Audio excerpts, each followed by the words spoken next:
Terima kasih masih bersama kami. Pemirsa, informasi lainnya untuk Anda, ini adalah kondisi memprihatinkan masih menyelimuti dunia pendidikan di tengah peringatan Hari Anak Nasional.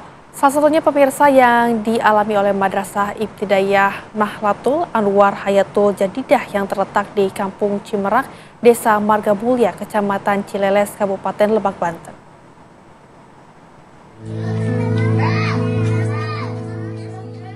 Inilah kondisi gedung sekolah Madrasah Ibtidaiyah Mahlatul Anwar Hayatul Jadidah yang terletak di Kampung Cimerak, Desa Margamulya, Kecamatan Cileles, Kabupaten Lebak, Banten.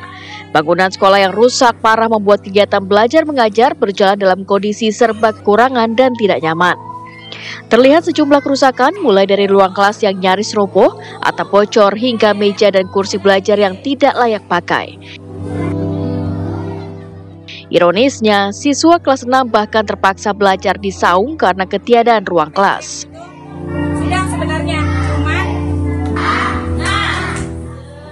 Kepala Sekolah Otong Safei mengaku bangunan sekolah sudah rusak sejak dirinya mendapat mandat mengelola sekolah tersebut pada tahun 2014.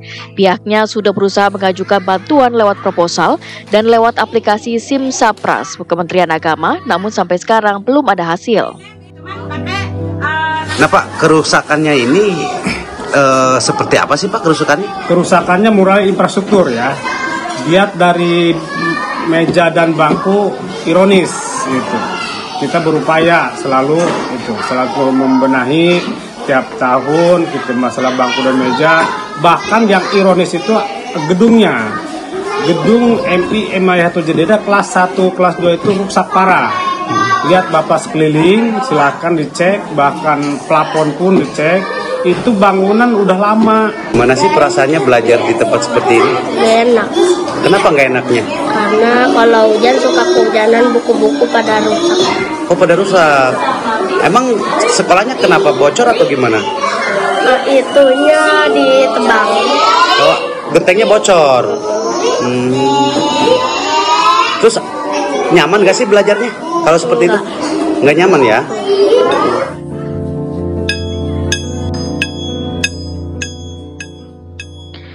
Ini menjadi salah satu potret buram pendidikan yang ada di Kabupaten Lebak, yang masih jauh dari pemerataan fasilitas pendidikan, terutama di daerah-daerah terpencil. Dan diperlukan juga perhatian serius dari pihak terkait agar hak anak untuk belajar di tempat layak dapat terpenuhi. Dari Lebak, Banten, Andre Sopian, TV One mengabarkan. Dan pemirsa, untuk memperbarui informasi dari salah satu madrasah di Lebak, Banten yang ruang kelasnya tidak layak untuk digunakan, sudah terhubung bersama dengan kami Bapak Otong Safei selaku Kepala Sekolah Madrasah Ibtidaiyah Mahlatul Anwar Hayatul Jadidah. Selamat siang, Pak. Selamat siang, Bu, Ana. Baik, Pak, tentunya kami turut prihatin dengan apa yang terjadi di sana. Pak, mungkin bisa digambarkan kepada kami kerusakannya di bagian mana saja, Pak? Ya, potret MI Hayatul Jadidah itu udah turun-temurun, Bu, ya. Sejak dikelola oleh masyarakat tahun sebelum saya lahir.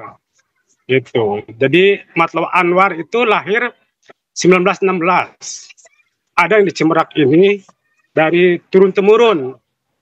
Turun-temurun, bla bla bla. Saya ditugaskan di MI Hayatul Jadidah Cimerak tahun 2014. Tahun 2014 pun saya lihat, saya tata, saya kelola, mulai dari infrastruktur ya hanya bisa sulam-sulam sedikit. Bahkan saya ironis tahun 2018, 19 gitu. Ini bangunan mau roboh, bagaimana nih cik saya? Nah, dengan memberanikan diri, saya berutang ke toko. Nah, toko bangunan, yaitu masang baja ringan. Karena kalau nggak ditanggulangi dengan lebih dahulu, takutnya anak-anak ketimpa dan bagaimana. Itu baru satu ruang, saya ke toko memutang. Bahkan sampai sekarang pun masih ada sangkutan dengan saya. Tapi saya janji, sebelum saya mati, harus lunas. Nah, saat ini kelas 2 dan kelas 3, kelas 1, kelas 2 itu sangat ironis. Musim hujan kehujanan, musim panas agak kepanasan. Bahkan lebih ironis lagi, ini kelas 6 nggak kebagian ruangan. Karena ruangannya itu ada 5. Ada 5 ruang, sedangkan 6 rombel, ya. Kelas 6 nggak kebagian ruangan. Ada 20 siswa nggak kebagian ruangan, akhirnya ditempatkan nama saya di gazebo. Karena satu ruang disekat itu nggak kondusif, berisik siswanya. Akhirnya saya itu ditempatkan di luar, yaitu disebut gazebo itu, ya betul. Nah, akhirnya mau tidak mau, suka tidak suka, biar belajar efektif, sambil duduk dan sebagainya, ya itulah itulah pendidikan. Apalagi pas hari anak kemarin, luar biasa. Oke. Tapi anak-anak semangat belajar. Oke, Pak Otong, kami ingin tahu bagaimana peran pemerintah ataupun pemerintah daerah ataupun Kementerian Agama mengingat kondisi seperti itu, dan proposal tadi dikatakan sudah diajukan, betul ya, untuk bantuan? Kalau koordinasi udah, pemerintah tingkat kabupaten dan provinsi pun saya lakukan dengan online proposal. Bahkan di Kementerian Agama tak ada Simsapras namanya, tiap setahun saya mengajukan, tetapi belum ketimbun jawabannya, belum ada sampai hari ini. 2014 kemarin saya ngajukan, 2015 saya lagi proses Simsapras. Mudah-mudahan ya dengan adanya berita ini tersentuh pemangku kebijakan untuk masa depan anak-anak generasi emas, supaya baik, Pak Otong, ABM tapi nyaman dan asri harapannya.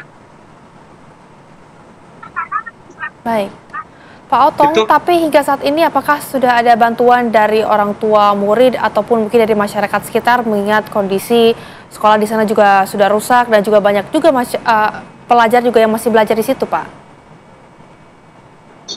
Nah, jadi beban moral, Bu, ya.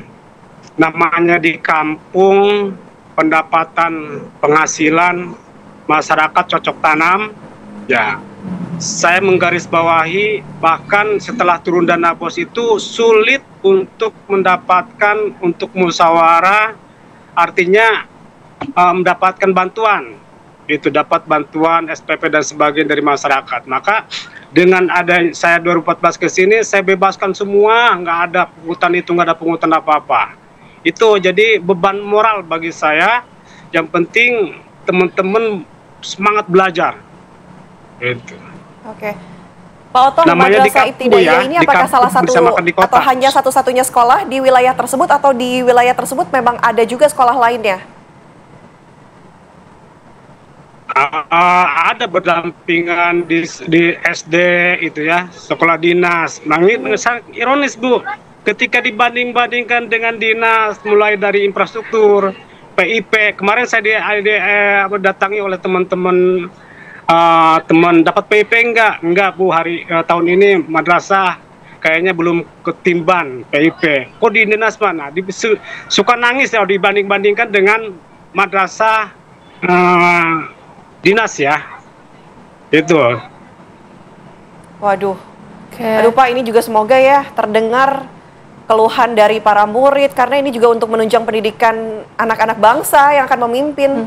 Dan juga membahayakan juga ya. Tapi Pak Otong, untuk saat ini murid belajar seperti apa di sana, Pak? Apakah kemudian dilakukan pembelajaran di ruang yang berbeda, atau mungkin pembelajarannya setengah-setengah jadi menjadi online dan juga offline? Bagaimana, Pak? Full, Bu, kita ya melaksanakan dari pagi jam 7, pulang jam 12. Nggak ada online gitu ya, karena di kampung. Seperti itu di kampung mah. Oke, Pak Otong, adakah keluhan dari murid, walaupun kita lihat ya gambar-gambar yang dibagikan oleh Pak Otong juga ini mungkin terlihat anak-anak masih semangat, banyak sekali anak-anak yang masih belajar yang tadi Bapak katakan di gazebo begitu ya, walaupun semangat, tapi adakah keluhan dari merekanya sendiri, Pak? Banyak keluhan, Bu, jangankan anak murid, guru pun yang udah dewasa pada ngeluh, bagaimana honor kami, gitu. Baik Pak, tapi untuk metode belajarnya sendiri saat ini di sana seperti apa Pak? Apakah dengan adanya keterbatasan ini kemudian juga adanya perubahan Pak? Sama, metode pembelajaran sama dengan seperti dinas Bu, karena kita kurikulum ya harus mengikuti aturan main pendidikan nasional sama. Harus melaksanakan AMBK, melaksanakan ini sama Bu, seperti dinas. Oke. Pak Otong, ini mungkin semoga didengar ya oleh pihak-pihak terkait, bantuan dari 2014 diajukan. Apa yang ingin disampaikan, Pak? Satu, mohon perhatian kepada pemangku kebijakan. Ini negara kan udah merdeka puluhan tahun ya. Hampir 70 berapa? 77 tahun ya. Sampai saya ini Indonesia merdeka. Ironis pendidikan madrasah tolong perhatikan, tolong berpijaklah itu bangunannya, infrastrukturnya. Belum kita melihat guru-gurunya hanya gaji 500 per bulan, itu pun dari dana bos. Kalau bos turun baru dapat digaji. Kalau bos nggak turun ya itulah. Saya dalam hati mudah-mudahan diberikan kesabaran guru-guru demi generasi emas ke depan. Itu harapan saya, pemangku kebijakan pemerintah daerah atau pemerintah pusat, khususnya Kementerian Agama, ini di bawah Kementerian Agama, mudah-mudahan mendengar keluh kesah siswa dalam belajar nggak nyaman, terus dibangunnya infrastruktur, keluhan guru-guru tidak dapat menjadi P3K dan sebagainya. Itu mudah-mudahan Kementerian Agama berjuang, Angkatan 45. Semoga Kementerian Agama membukakan jalan, mobil khusus Presiden membuka peluang untuk madrasah lebih maju, lebih baik untuk mencapai generasi emas. Baik, terima kasih Pak Otong sudah bergabung bersama kami. Semoga Kementerian Agama, pihak-pihak terkait semua akhirnya melihat Sekolah Madrasah Ibtidaiyah Matlahul Anwar Hayatul Jadidah di Banten ini kondisinya seperti ini, miris begitu ya untuk para siswa tempat belajarnya, walaupun padahal siswa-siswa ini masih semangat untuk belajar. Di sana kita lihat dengan segala keterbatasannya tetap semangat. Kami harapkan ini semoga sampai pesannya kepada pihak-pihak terkait. Terima kasih Pak Otong sekali lagi.